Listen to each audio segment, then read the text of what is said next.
Hello and welcome back to the Starting Story podcast, where we talk to visionaries about life, growth, and the business mindset. My name is Krishna, and I'm joined by Dr. Rob Kelly, who is an addiction recovery expert who's not only conquered his own struggles, but then now also helps others achieve their full potential. He uses different modalities such as brain spotting and 9D breathwork, and he uses these to guide people towards optimal performance. On top of this, he mentors aspiring entrepreneurs. He also invests in startup ventures and shares his expertise at conferences and workshops. He's truly lived multiple lives, and I'd love to talk about his experiences and how they've got them to where he is today, both good and bad. So Dr. Rob Kelly, thank you so much for coming on today. How are you doing? Doing great, Chris. Doing absolutely great. Looking forward to this. Amazing. Well, like I was saying before, your life, truly you've lived multiple lives. You've been through it all, both the good and the bad. So do you want to give a bit of a perspective into what that means? Where have you been and what were your ups and downs? So I was born in Manchester, guys, even though I reside in San Antonio, Texas right now. Still have offices in Manchester and London. Born to a poor family, working class, lower working class. Grew up on the council estates or the projects, if you're listening in America. And we just, didn't have any money, but I was born into a musical family. So my auntie and uncle played the clubs and pubs every weekend. And at the age of 9, I'm on stage playing with them Friday, Saturday, and Sunday. Everything seemed amazing. I was a little bit of a nervous kid, but when you put a guitar around me, wow, my confidence changed. So very shy. I remember playing a big nightclub at Liverpool. For those who don't know, that's where the Beatles come from.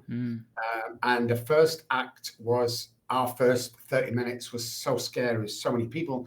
So before we went on for the second act, my uncle gave me half a beer and I drank the beer, and that was a game changer for me. All the nerves went, fantastic. And I continued to do that for, as long as I stayed on the road playing, went through school, lucky enough to go to college. And my drinking was kind of taking over a little bit, but I didn't know that. Got married, had 2 children, sort of middle upper class, had the big houses and the Porsches and the Mercedes, new every year, and I had my own business, and everything was going good until it didn't, and it all went wrong. I don't know the year, but I'm going to guess around 1984, 85, 86, around that time frame. And it was absolutely horrific what went wrong. I bowed down to alcohol, and it took me. And some horrendous things happened in our house, which you can go into detail with. But before I knew what day it was, I was homeless. I'd stabbed my wife 3 times one night because she wouldn't let me finish a bottle of vodka. And I'd lost my children. The authorities took them off because I was drunk. When I was looking after them, and it's a couple of days, they'd not been fed or changed nappies or diapers. It was just crazy. And I remember sat on the streets for the first night going, where the hell did that just go wrong? Still thinking I had a problem, but yeah, that's where it took me. Gosh. So, I mean, when you're in the pit right there, trying to figure out where it went wrong and almost kind of looking back at yourself in the past going, where did that Rob Kelly, how did that happen? How has that become me right now? I mean, kind of when you reflect back on that time, what does it immediately bring up? As if there's one thing that comes to mind when you reflect back to it, kind of when you were in that moment, what does it bring up? It was abandonment and sadness. Right. It was just a very, very sad situation, especially when my children got taken off me. And I was lonely. It became very lonely on the streets, and you couldn't trust anybody. I had this bench that was mine, and I grew up on the council estates. I could fight and look after myself. But the more he's on the streets drinking and not eating properly, my weight dropped, and then I was the guy that got beat up a few times, which was strange to me because I remember getting bullied at school, and I swore that'd never happen again.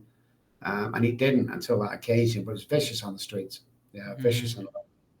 And you said this happened after you'd been to college and kind of done education, right? Because sometimes for people, the stereotypical story is that people like this don't even go to college and they just fall into that kind of life. But you had that education, you had that intellect behind you. And I think that's what maybe surprises people when they hear your story, because they're like, how can someone who had that intellect, was so bright and smart, still Yeah. succumb to something like alcohol? So what do you have to say about that? When I was on the streets, I met surgeons, I met members of parliament. It was just an eye opener. Now, some chose, the lower class people chose to live on the streets. They liked it. They were kind of insane. But I met some people that was me, with kind of better education than these surgeons. I met two surgeons on the streets that just, alcohol had taken them and everybody gave up on them. So it was crazy. It was absolutely crazy. But the crazy thing is for me, Krishna, I got used to being on the streets. And after about a year, I quite liked it. I had this routine of hurting people, stealing money, stealing alcohol, fighting every day. I can say this because you're in England, but the American people go, what? I was bare-knuckle fighting with the gypsies for money. And that's just crazy. Yeah. But I was insane when I was on the streets. I was absolutely insane. So when people when they see me today, I have all the toys and stuff. I have all the houses, and they go, what do you know about homeless, Dr. Rob? And I go, let me sit down. What do you know about? Let me sit down. Losing your kids. Let me sit down. Yeah. There was a murder charge out on me after I stabbed my wife. Nobody can believe that right now, but it's true. Yeah, gosh. And the fact you got used to it, it's kind of that situation, isn't it? Where people say, if you've been thrown into that life of homelessness, or, I've spoken to other guests where they've been criminals in the past, and they say it's like, even though they wouldn't have preferred to fall into life, it's kind of like either you do or you get beaten up, or either you do or you get taken advantage of. And I suppose it's kind of similar here as well, right? Like, even though you might not have thought that, oh, I'll just get used to being homeless, but it's kind of a case of, if you kept resisting it, people would maybe exploit that part of you. And so as you were getting used to it, and you kind of just had to become this tough person, you have to have a thick skin, you have to, you are now exposed from all angles, really, aren't you? You have no protection. What kind of things does that teach you? Because everything that's bad ultimately teaches people things, and almost the worse it is, the more it teaches you. What do you get out of that? Chris, nobody's asked me that question or stated that point. That's brilliant. Nobody's asked me that. Looking back now, but back then I hated everybody and anything. I was very violent. But looking back now, I've got to tell you, Chris, that all the time on the streets and the losses I went through and my children being taken off it, today, looking back, it was like a semester at Harvard University. Wow. The knowledge that I got from being there, doing it, and losing the kids, and all this stuff that people come through me today and say, can you help me with this?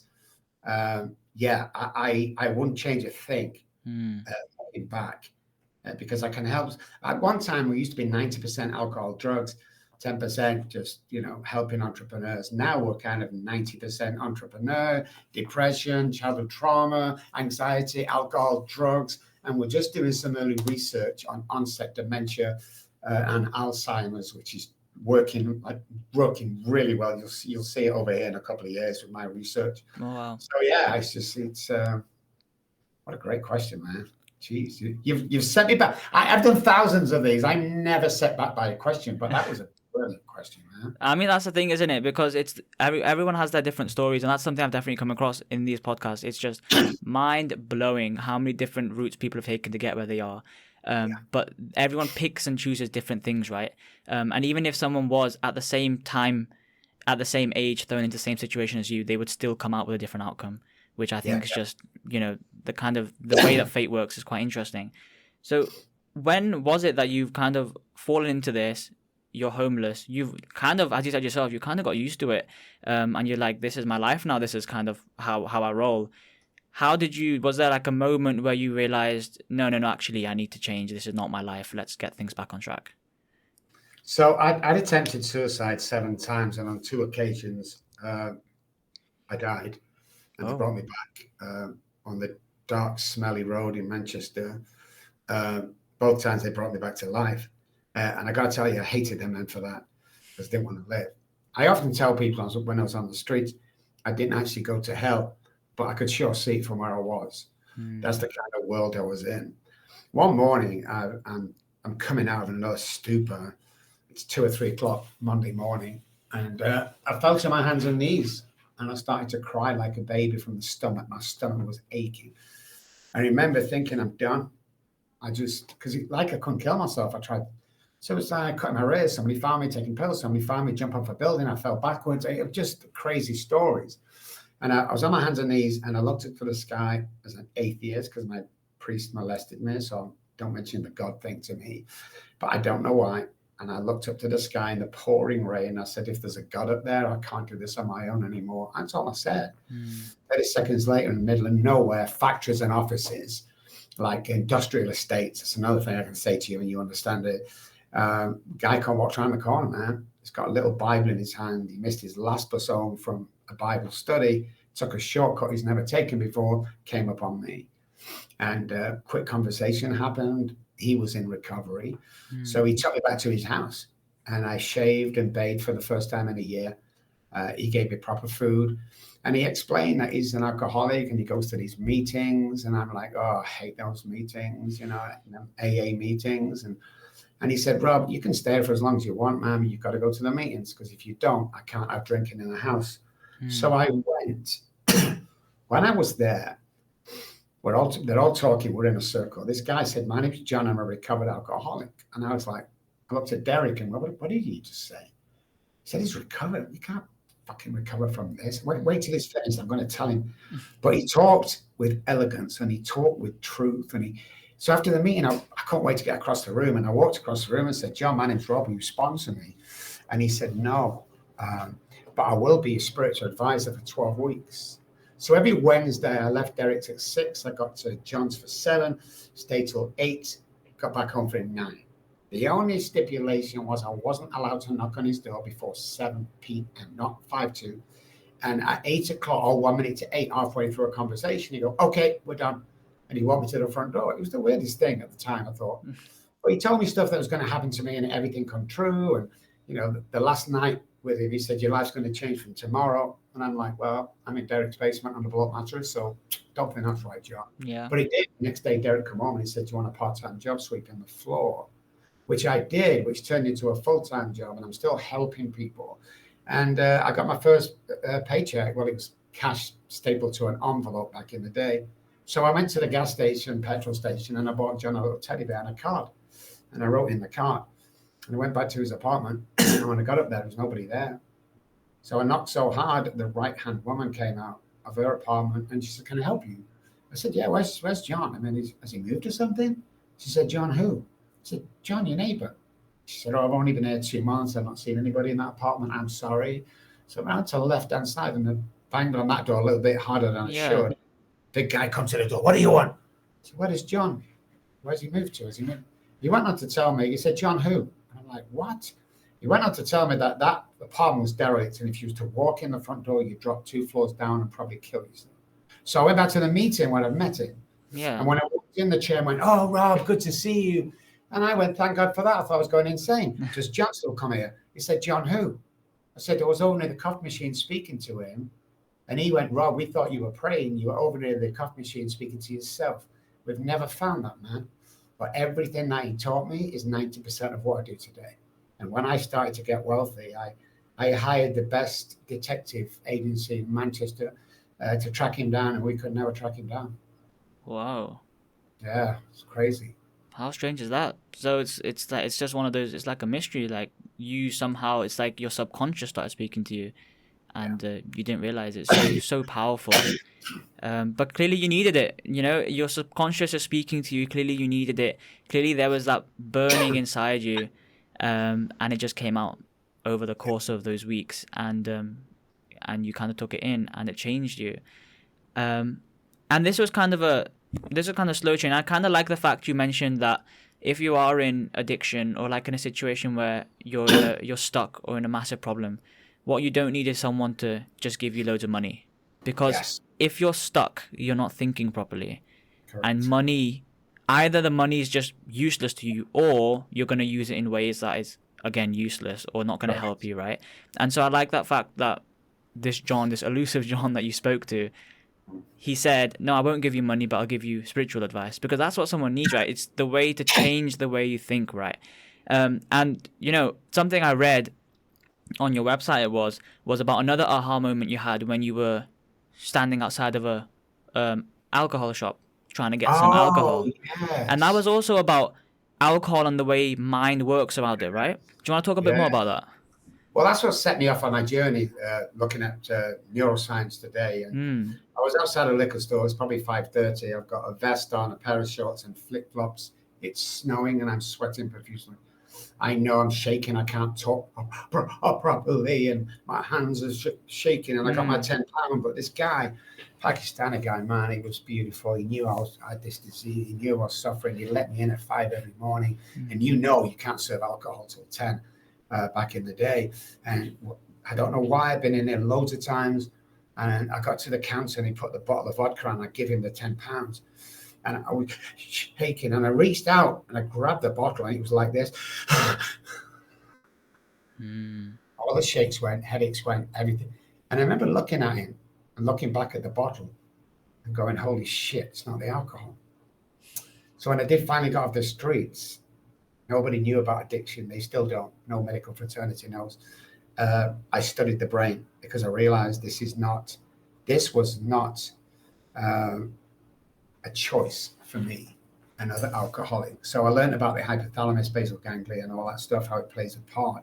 And then what we found over the years is the original treatment for alcoholism, which is to repattern the brain, repattern self-sabotage neural pathways, that we can use it for anybody. Like if you're going to earn $1 million this year, it's not hard.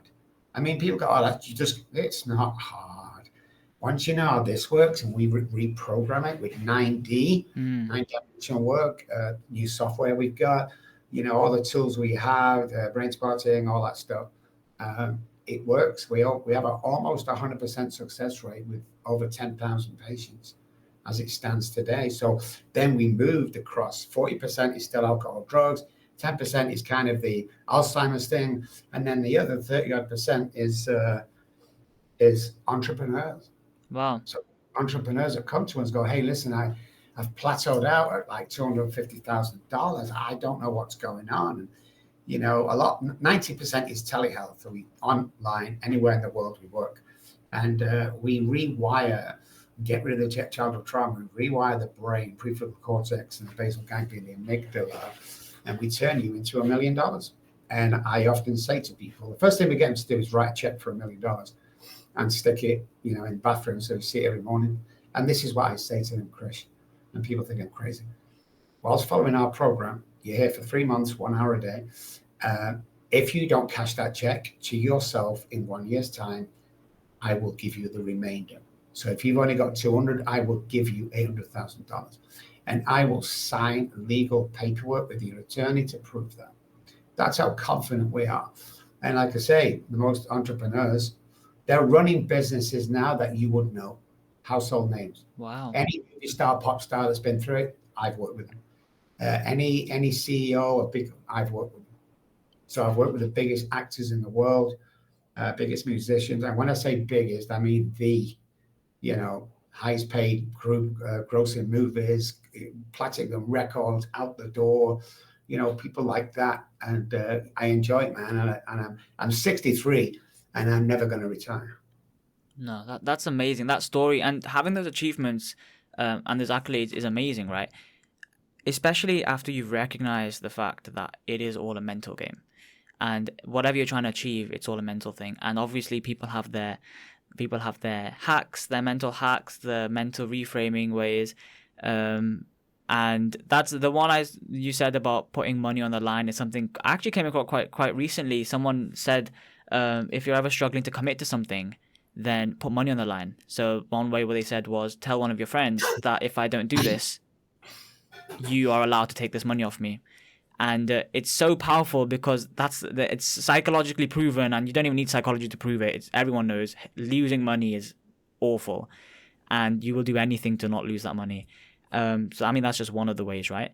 So this 9D that you came up with, I had a little listen to it, the little transcript and the preview you have of it. It's quite interesting stuff because it seems like it's layered on multiple different things. So, things like breath work, I've heard of it. Things like subliminal voices, I've heard of it. Things like binaural beats, I've heard of it. But I've never heard of them putting them all into one thing. And then on top of that, having like audio and also having like a guide to, take you through the process. Where did you come up with that process, that idea, and how does it help people? Well, it was the company called 9D who we teamed up with. So they did all the software first of all, and we've taken it with our contacts to the next level. But yeah, it's the subliminal part of, we have 59 programs. It goes straight in the subconscious. So even if you don't know that it's changed, the pattern's changed, and you'll 100% be successful, whatever that looks like for you, it's absolutely mind-blowing. So we often say we're not therapists, okay? We're not psychologists, we're neuroscientists. I'm a PhD psychologist, PhD behavioral scientist, and now a neuroscience expert.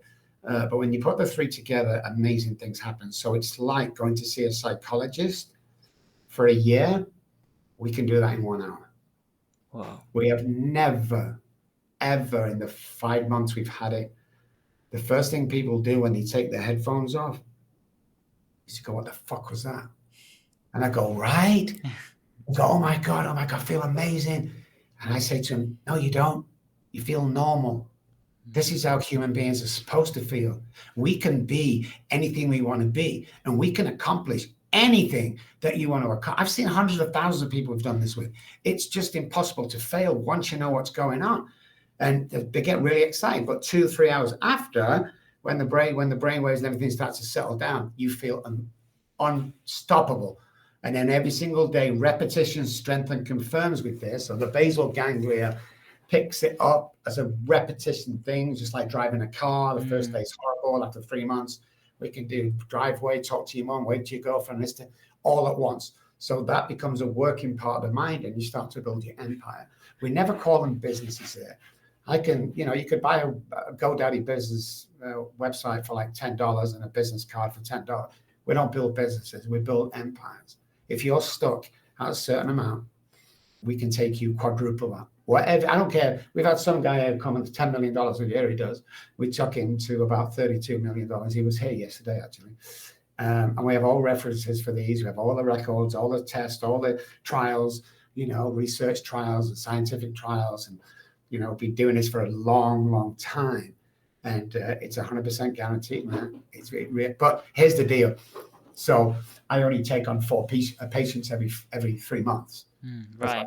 See as doctors. So I have 40 other therapists and coaches that work in my different offices, Spain, Switzerland.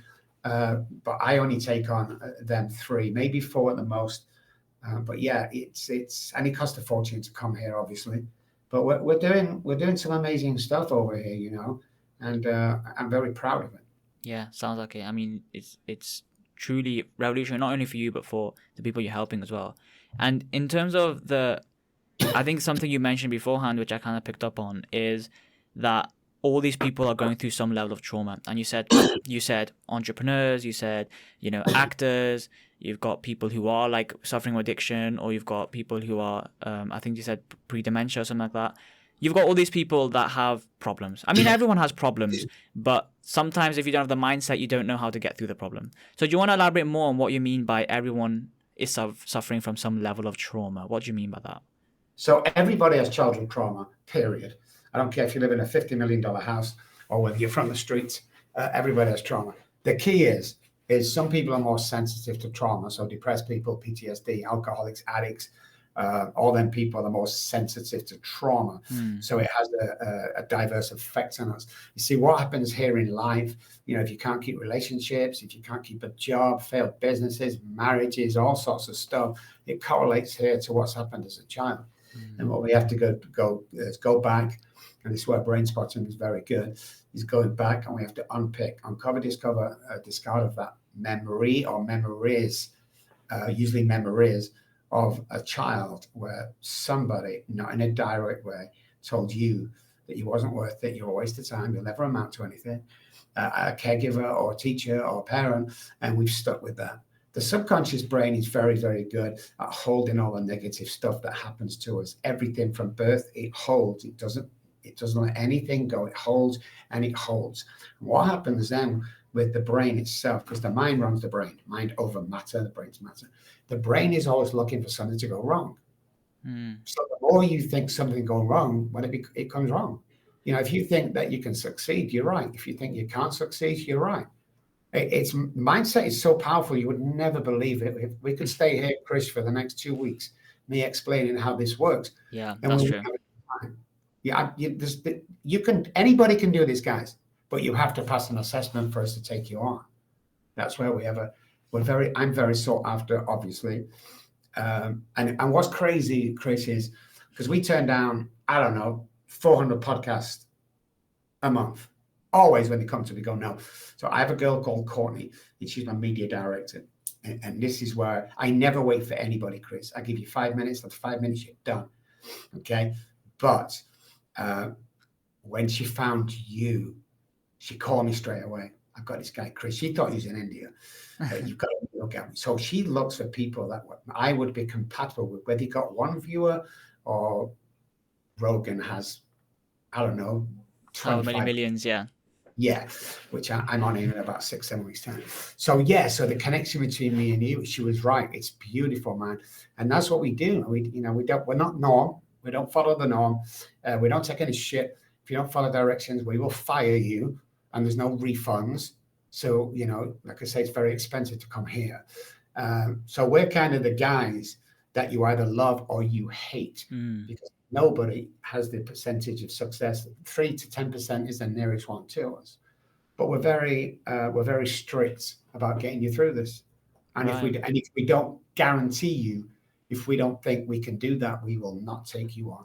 Well, I mean, that's kind of answered my question. I literally was going to ask you the question of how do you deal with people that come to you that maybe don't have a clear idea? They've just come to you saying, "Oh, I'd like some help. Can you help me out?" kind of thing. Because obviously, if you're guaranteeing success, it means that the person wants to be able to work with you, right? It's that kind of phrase. I've forgotten how it goes exactly, but something like, you can't help someone if they don't want to be helped themselves, right?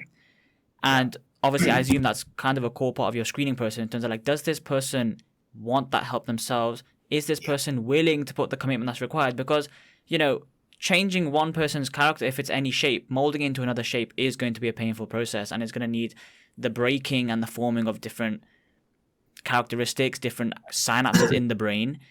And it's going to be difficult. And there will be times when I assume people in your process do question, was this the right thing for me to do? This is so difficult. I'm having to think differently. I'm having to walk differently. I'm having to, make different decisions that I usually would. But then it's the whole point of coming out on the other end, completely changed and having a new mindset and a new vision in front of you. The reason people plateau, like entrepreneurs may plateauing at huge amounts of money, is because they've kind of reached the limit at which their brain, with its current repertoire information, can process and make decisions, right? And it's kind of, you're there using your breath work and your modalities to break them out of this container they've made and think differently. And I agree. If we were to talk about mindset, this would be such a long episode. And I mean, there's entire podcasts aimed purely on mindset and neuroscience because it's so interesting and there's just no end, right? It's like we already have hours worth of stuff to talk about and we've probably not even scratched the surface of mindset and neurobiology and all this kind of stuff. But you've got like this expertise in here because you've done the research. So when you do have people coming into you, the reason I was asking this is because people have different ways of coaching. And a lot of people that coach will just say, I'll take anyone on board, right? And, lots of people will say, come to me with any life problem and I'll try and figure out a way to help you. Whereas you've gone on the opposite end and gone, no, I will only do a set number of people and that is it. So how did that happen? Why is that the best thing that works for you? I mean, it clearly does work, but kind of why? Well, in my industry, if you don't get it right, people die. It's simple as that, So we're very, very now. First, before I can say this, I want to say that we've been given permission, and me and Brittany are almost best friends right now. But we turned down Britney Spears for $1 million 19 years ago, and Chris, I had $200 in the bank. A week later, she went and shaved all her hair. She was on all the newspapers. It's like, if I can't guarantee it, I'm not going to falsely tell your parents or partners.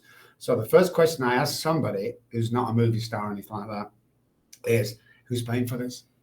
And if they go, my parents are paying, there's a big indicator right there. Because people come in with empty checkbooks. Dr. Rob, please take him on as a blank checkbook and very wealthy, put whatever you want. And we assess the kid and he's like, there's no way he's into it. It's just there because his parents are giving him a hard time. And we say no. And at the beginning, of course, I mean, I lost my house over here. It got foreclosed on. And I was living in a halfway house with homeless people for about 3 months until I made, because I walked out my second marriage, I left everything to her. But I still wouldn't do it. And I think the reputation we've got is you can't buy our services, you've got to earn them.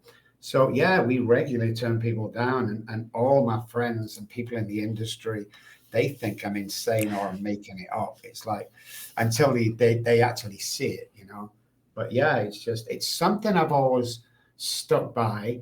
Like, I'm a multi-millionaire, probably 100 million I'm worth. I don't know. But it's something I've stuck to, even from the beginning when it was painful and, lost the house and everything.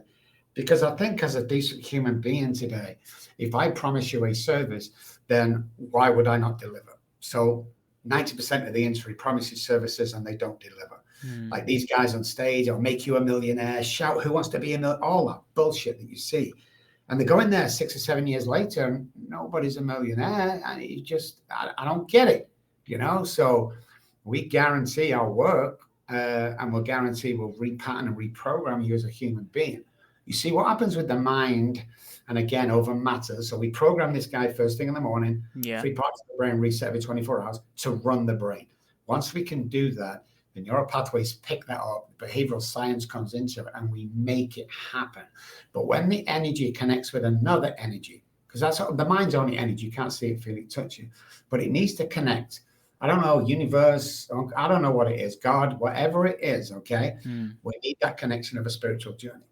When that happens and we reroute neural pathways and repattern and repair the hypothalamus and the basal ganglia, you ready for this, guys? Your DNA changes. Whoa.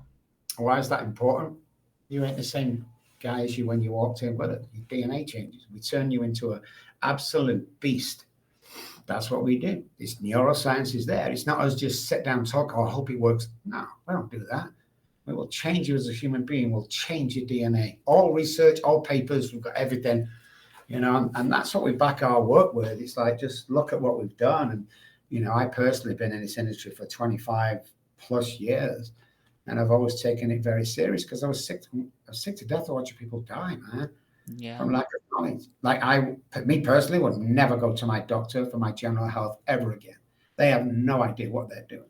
They're just going to give you pills to dope you up for the rest of your life. It's like, no, the body will heal itself. The mind will heal itself. We need to eat more raw foods, all this stuff. There's a lot of stuff today that we can't methylate food that we're given in America. It's all full of shit. 90% is GMO and, all kinds of horrible seed oils and stuff like that. So this is a whole fix of you. It's not just coming here, you got to look at your health. The presence of oxygen, even the presence of oxygen equals a lack of disease. So every disease in the body grows in a hypoxic area, even cancers and everything. So if we only breathe 45% of our lung capacity, then 55% of our body is in a hypoxic state where all kinds of stuff happens that affects the mind. That affects, like, I'm not good enough. Somebody's told me somewhere, which if you're at home now and you think you never amount to anything, I want to apologize to you because somebody's put that there. Babies are born with 2 fears, the fear of falling and the fear of loud noises. That's it. The rest are man-made. Don't be so stupid. Wait till your father gets home. If you don't pass that, it's all man-made. It's bullshit. It's all man-made. We only had 2 fears.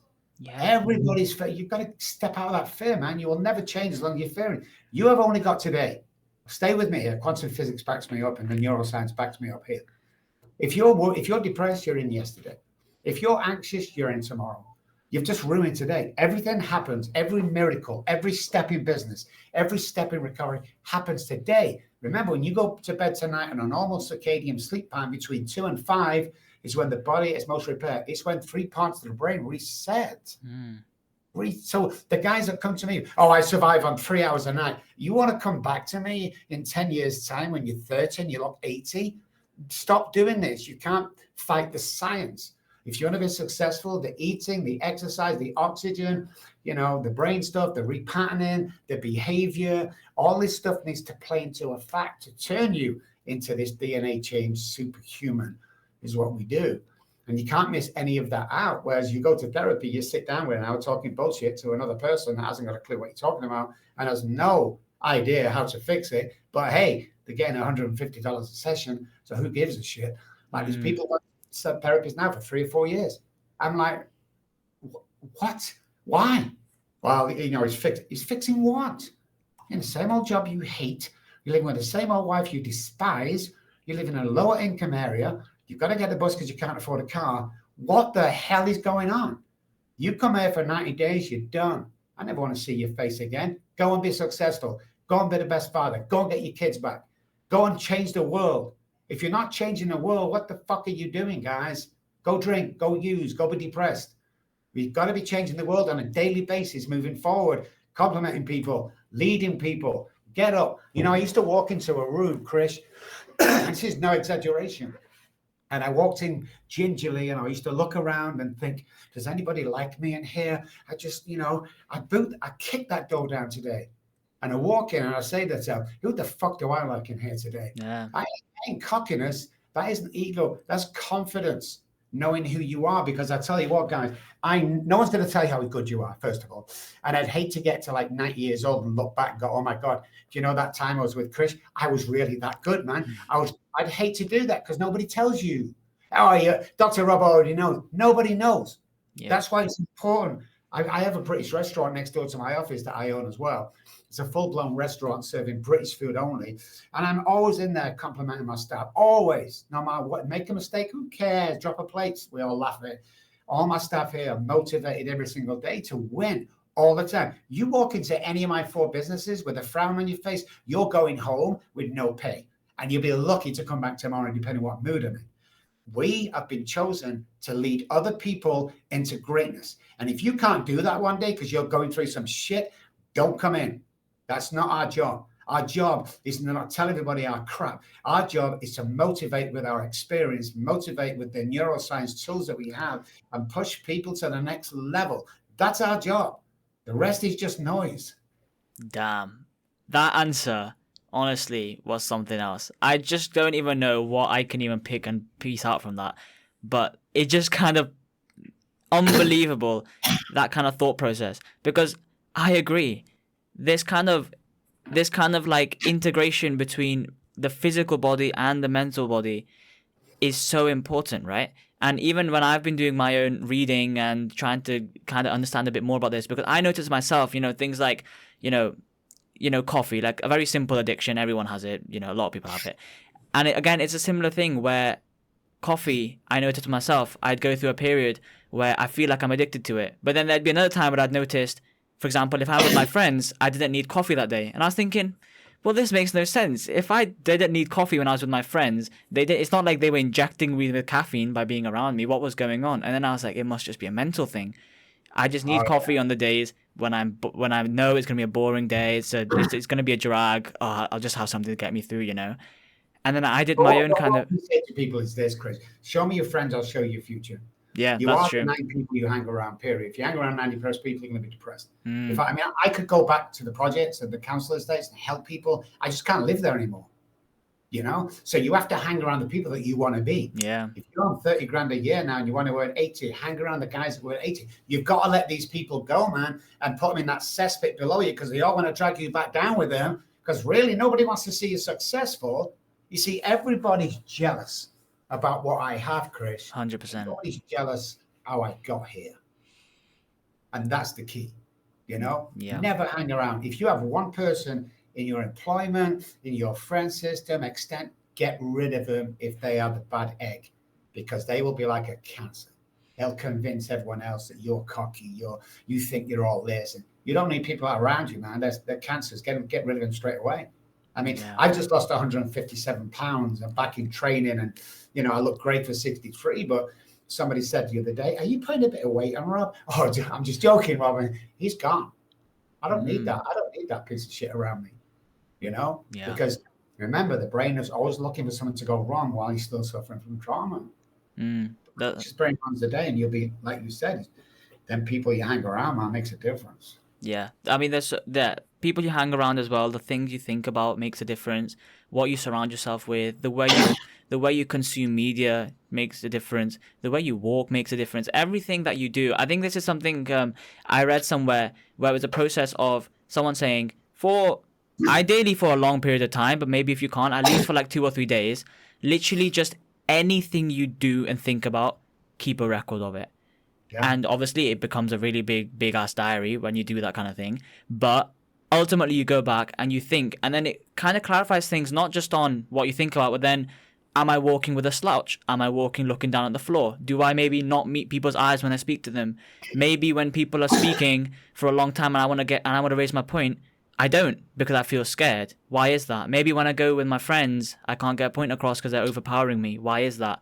Maybe when I'm trying to organize my time, but if I wake up in the morning and start watching Instagram, it fucks my entire day because now I can't think straight. I'm kind of hooked to this dopamine hits, right?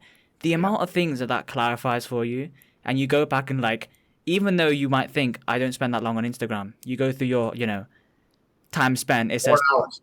Yeah, 4 hours. 4 hours. You're like, I swear I only sent 10 messages, but how's it been 4 hours? I know. I say to people all the time, I say, if you want to waste 4 hours, jump on TikTok for 5 minutes. Yeah, exactly. The brain does no difference between the truth and the false. This is something a lot of people know, man. So if you're living in what people call fantasy land, you're going to be in that what you call the new life and the new you. You're going to live that because the brain doesn't know the difference. If you pretend to be somebody, if you walk, talk, act, eat like a millionaire, you're going to become a millionaire, guys. It's the way the universe works. One of the reasons, because I've been to some horrible places to get patients, when they've been sick or something. One of the reasons I've never been mugged is the way I walk. It's known through psychology tests that we've done that muggers look for the people with the head down, people that I know is a good target for them. Yeah. I've never been mugged, man. You would not want to fuck with me wherever you see me. You just want, at 63, I can knock a 60. You won't want to mess with me, man. And I tell all my guys the same thing. It's like, beautiful what you said. The way you walk makes a difference. The way you present yourself makes a difference. You can change somebody's life and not even speak. You could walk into a room and everyone's fearful of you rather than speaking. You don't need to talk to scare somebody. You don't need to talk to get on with somebody. Your presence alone should say it when you walk in the room. Everyone knows when I walk in the room. Oh my God, Rob, that's ego. No, it's not. It's confidence. It's confidence, man. Because I was the shy guy at the back. If you said boo to, I'd go all red and won't speak to anybody. So this is age and confidence that I've got that I want to pass on to everybody else. You see, I'm not the guy that doesn't want you to do as good as me. I want you to do better than me. I want your life to be freaking amazing. And then when you get married and maybe have grandkids, my grandfather told me, work as hard as you can until you don't have to introduce yourself. And so most of people in Texas, I don't have to introduce myself. Everybody knows who I am.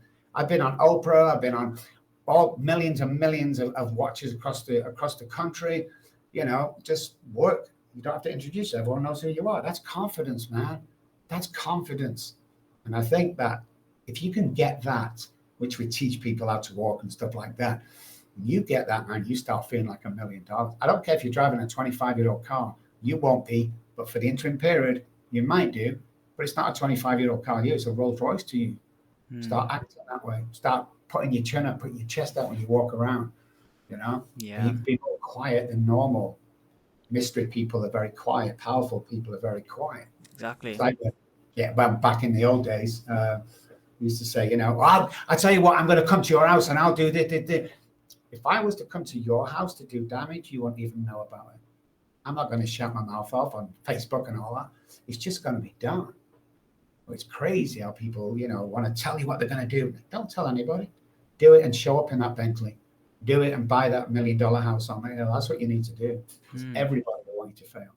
Well, that's a good point. Even I had a revelation once where I was thinking, because they say if you don't feel confident, at least put on a fake confidence, right? And eventually you'll grow into it, right?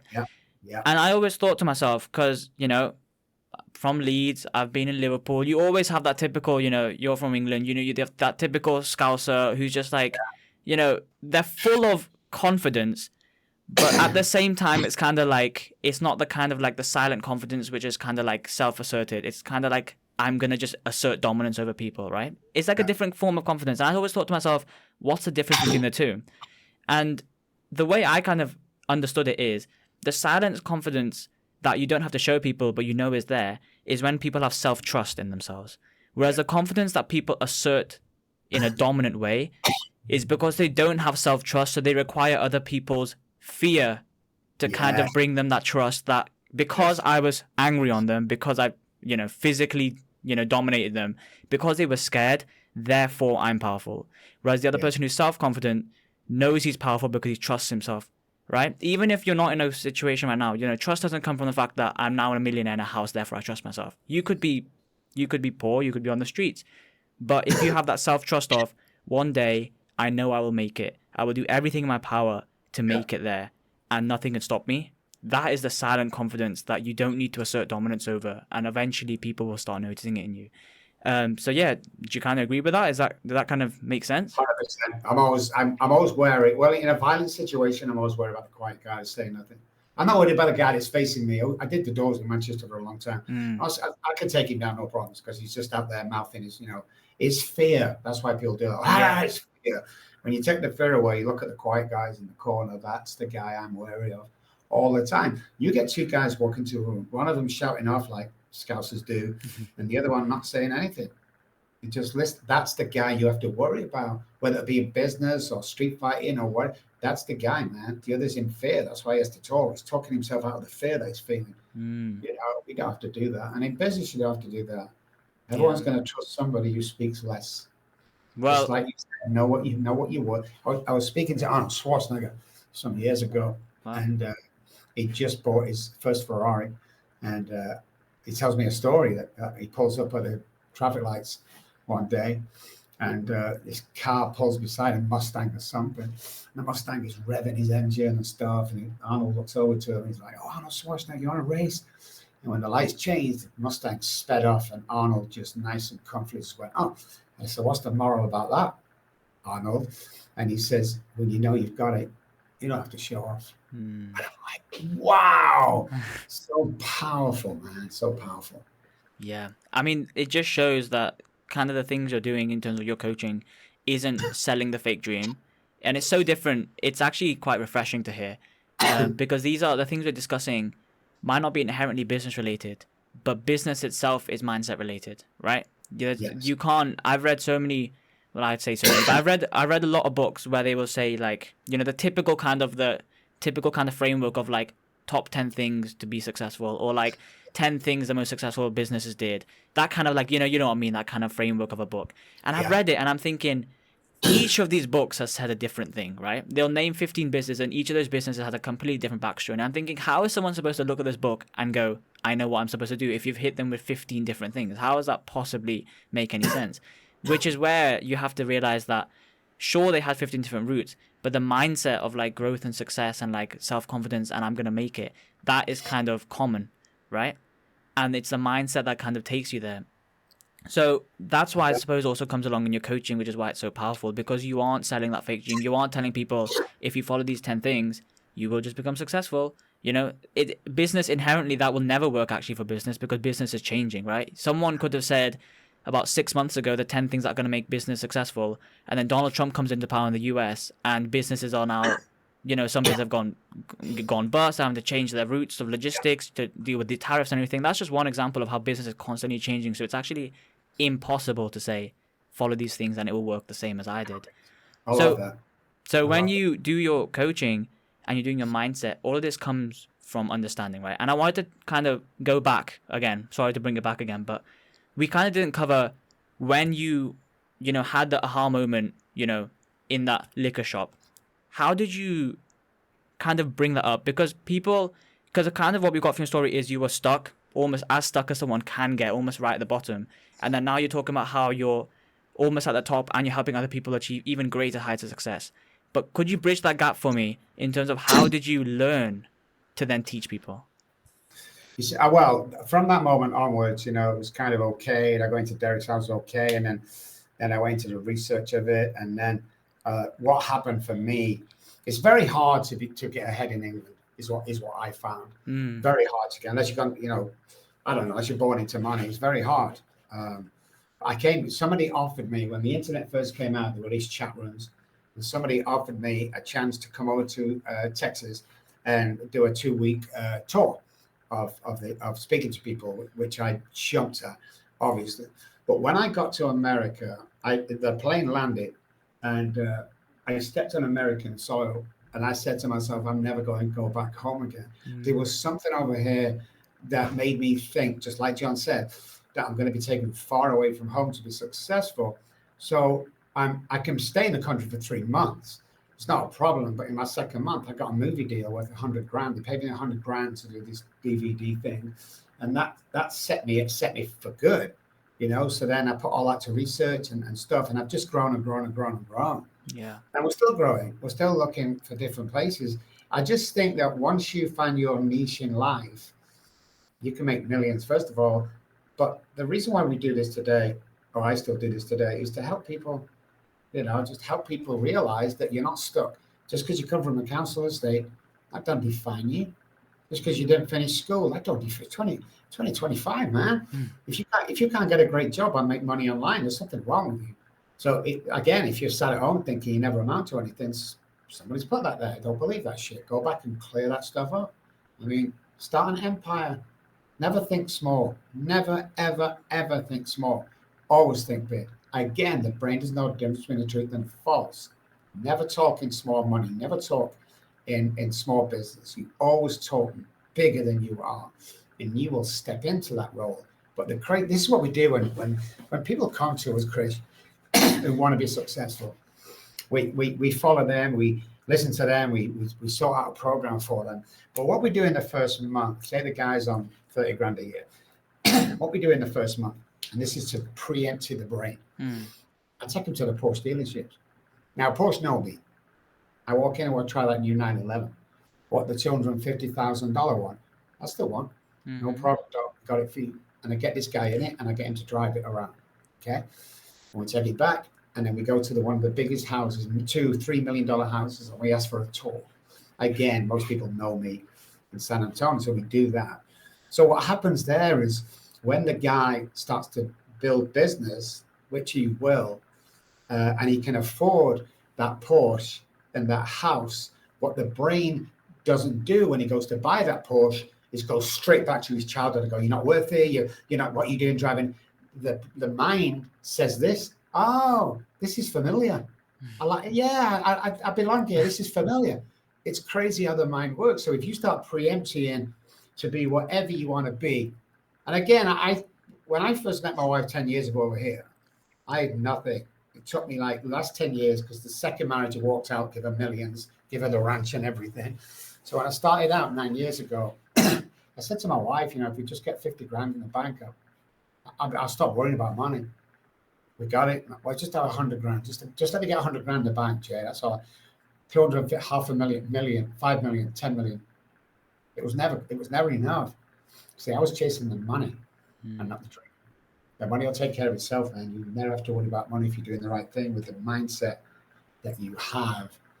It's just amazing when you let go of that fear, when you let go of that chasing money, when you let go of that, I'm not good enough kind of thing. That if you live in the now, if you live in the moment right now, you will slow down and start to see all these opportunities that are being forced. And what we do is because of the fear, we don't look at them at all. All these opportunities are around you. And I'll go one further, guys. So there are billions of neural pathways in the head. Yeah. 300 neural pathways-ish a day die.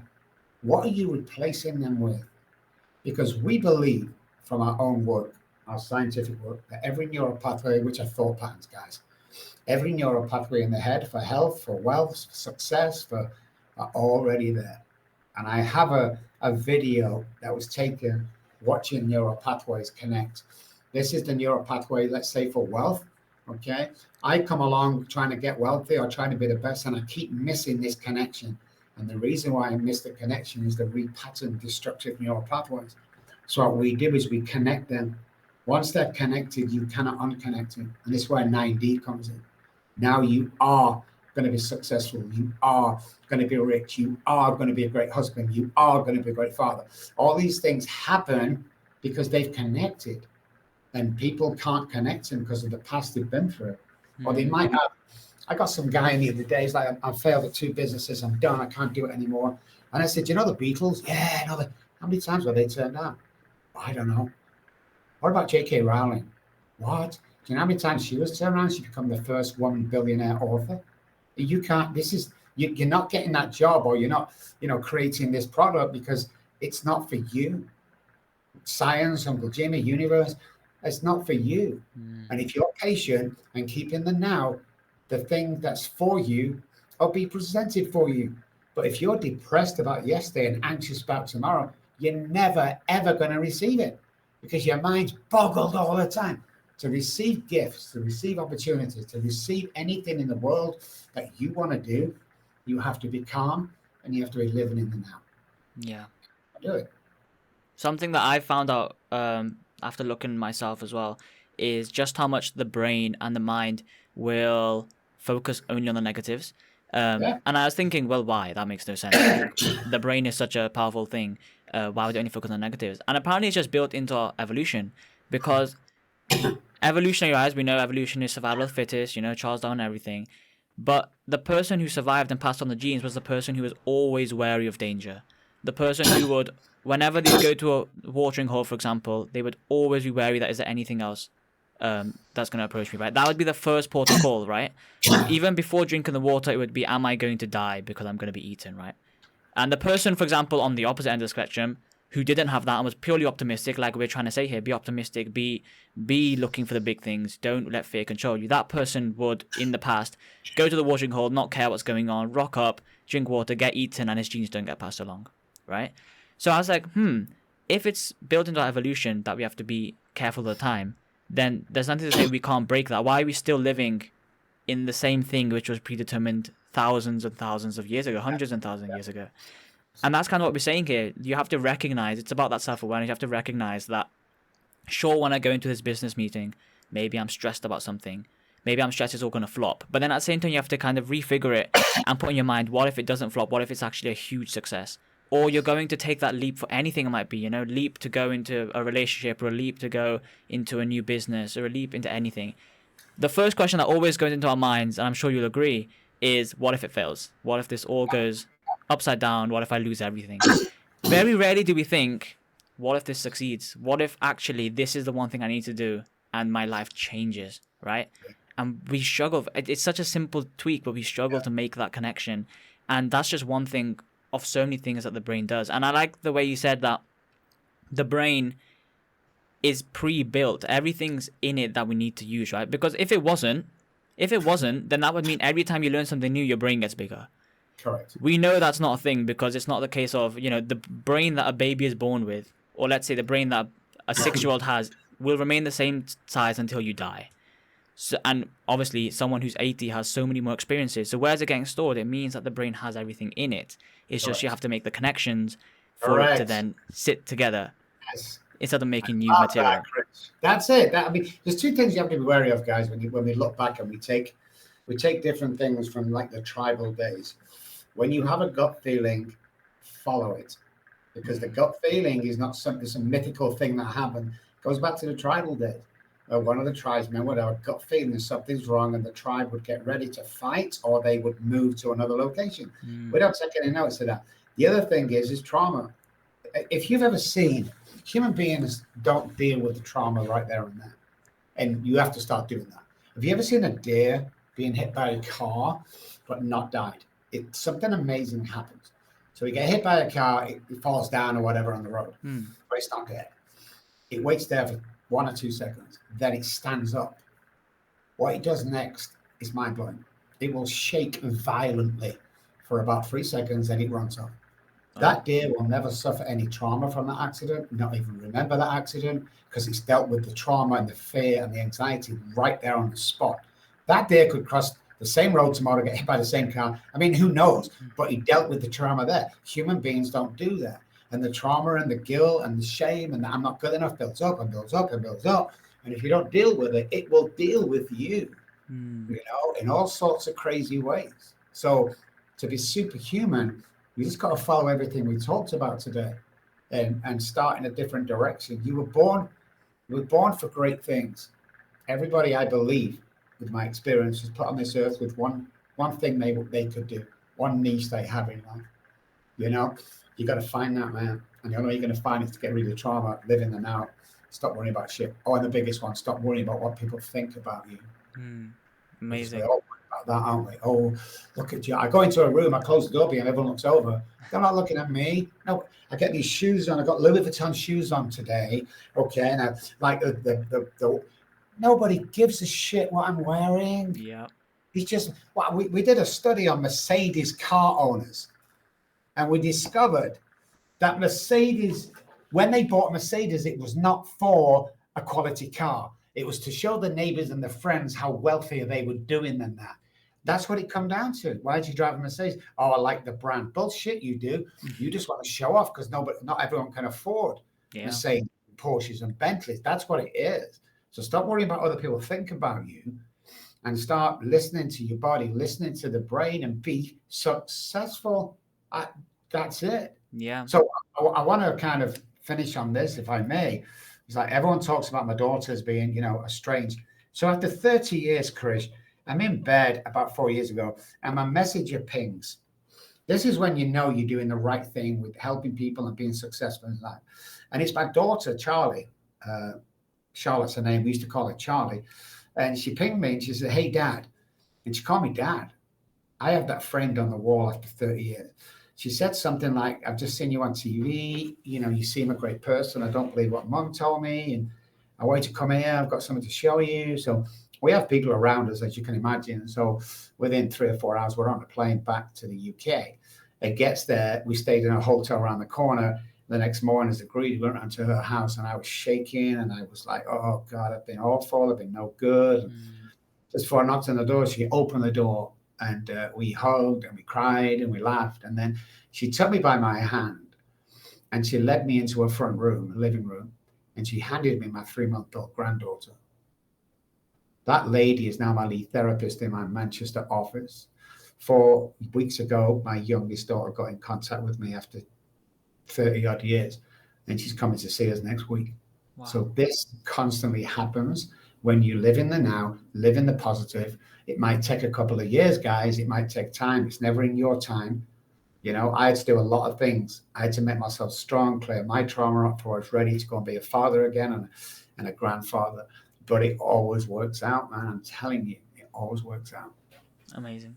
I mean, well, what a discussion this has been, and there's not really, whatever I say can't really do kudos to just how much is going on in your brain and how much you've helped other people with. I mean, your story in itself, even without everything we've discussed, was inspirational.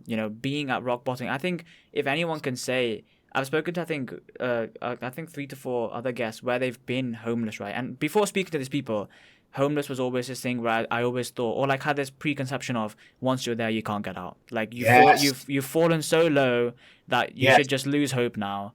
And I know it's mean, and I've changed now. But of course, it's this thing that we kind of grow up with, right? And it's kind of that childhood thing where, you see a homeless man, don't interact. If you see someone begging, don't even look their way. And we kind of grow up to be kind of that thinking, oh, if I ever become homeless, that is, my life is over. There's no point anymore. Yeah. And then after speaking to people who have been homeless and then going, no, I had the way of thinking. I got out of it. Everyone has their own little aha moments where they're like, oh, that changed me. It switched my way of thinking completely. And they get out of it. Yeah. It's so inspirational, like climbing that up, right? And, on top of that, not only have you made yourself successful, but then you're also really aiming to help other people as well. Because when people have been the lowest, only then do they really realize just how low life can get and how other people need the help, right? Not everyone is as strong and mentally resilient as you are. And they need someone there with them to show them that there's more, right? If someone does feel genuinely that their life is over, there's nothing more worth living for, they need someone there to show them, well, there actually is. Let me show you. Let me retrain your mind. Let me build those connections. And then I'm not going to show you your future. I'm going to give you the right environment so that you can see your own future yourself.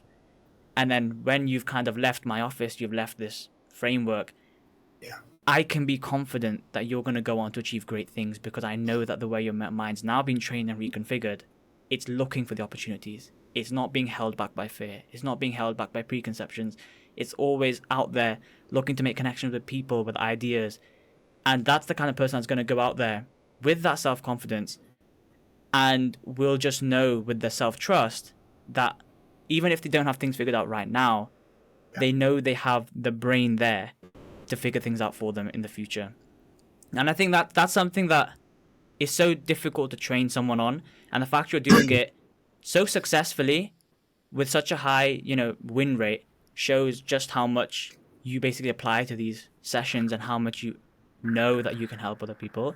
And I'm sure that's not probably the best summary of what we've discussed, but I feel like that's kind of a little bit of what I've got across. And I'm sure when I listen to this back, I'm going to be picking up on more and more things. They'll come back to me. I'll be sleeping. I'll be like, oh, that thing you mentioned makes so much sense. But, thank you so much for coming on the podcast, Dr. Rob. And it's inspirational what you've mentioned and you've talked about. And I feel like this could easily have been 3 to 4 other episodes. But kind of to finish off, what would you say kind of is the main thing that someone who's struggling should think about currently, right? Because we've mentioned a lot of things to think about, right? But sometimes people just need that one thing where you can say, just focus on this one thing first and the rest will follow. It's the same with emotion, right? If you're trying to open a door, right? Instead of going at it full force, open it that first 15 degrees and then the rest of the motion will be really easy. What do you think that first thing is that people should think about or do that can cause a big change in their lives? You are powerful. Just keep saying that. Because test and research that we've done shows that you are 25% more powerful than you think you are. You are 20% more attractive than you think you are. You're about 17% more intelligent than you think you are. So I'm going to give you 3 things to do tomorrow, guys, that's going to change your world, okay? You get up in the morning. Again, the reason why no one's woke up laughing ever is lack of oxygen. Bad parts of the body react to lack of oxygen. So when you get up tomorrow morning, I want you to sit on the side of the bed. Don't stand up with nothing because you'll go dizzy. And I want you to take 20 exaggerated breaths in and out. Let's change. When we introduce oxygen as fast as this, I'm going to show you, the subconscious brain's gone and the conscious brain's alert, ready to come in. This guy loves oxygen.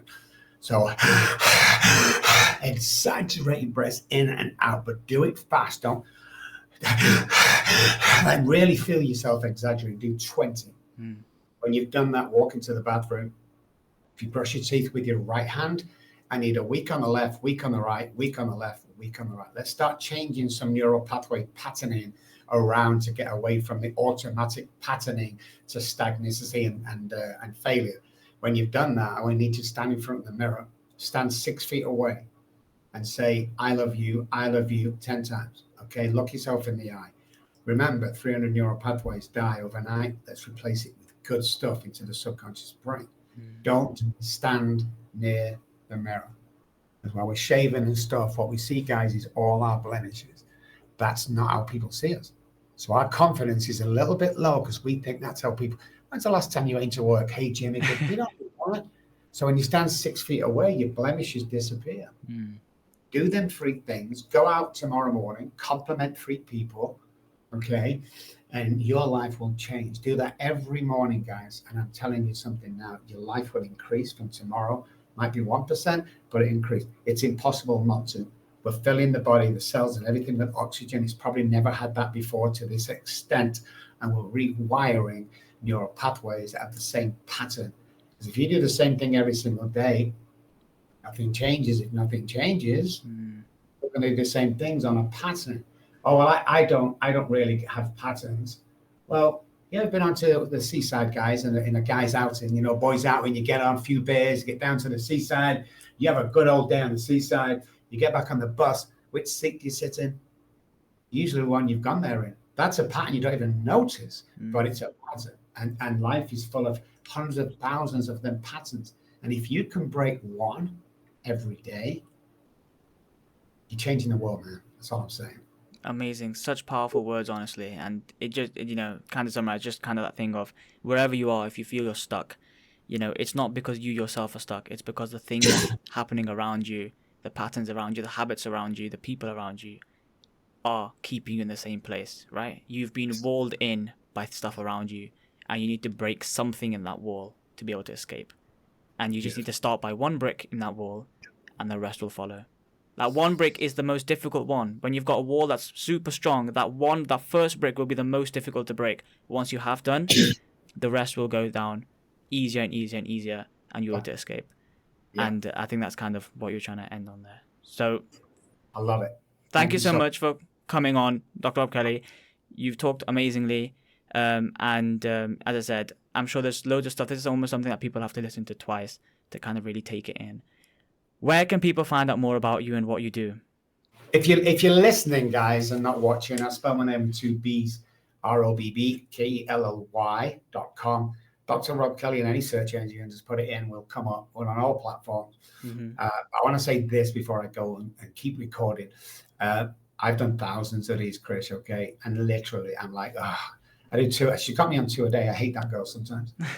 Joking, corny. But I'm telling you now, you are in the top 3 of podcast interviewers that I've ever had the privilege to meet. And I'll tell you why. First of all, you look educated, you sound educated, you're young, but you've got a head on your shoulder, man. Secondly, you don't speak all over the guest. You know exactly when to speak. You know, the question you asked before was mind-blowing. So I don't know whether you earn a living at this, but I'm going to put my checkbook where my mouth is and say within a year, if you're not earning $100,000 a year doing this, I'm going to send you $100,000 because you're that good, man. So thank you so much. I'm so glad I waited. I knew there was something different about you, man. I knew you was because Courtney told me, but I'm so glad. It's been my privilege. Thank you for your time. And great to see you guys. Amazing. Thanks. That means a lot, it means a lot, especially being so small, but it means a lot from someone like you. Thank you so much. And I look forward to keeping in touch. Definitely. All right, then. Thanks, Chris. Thank you.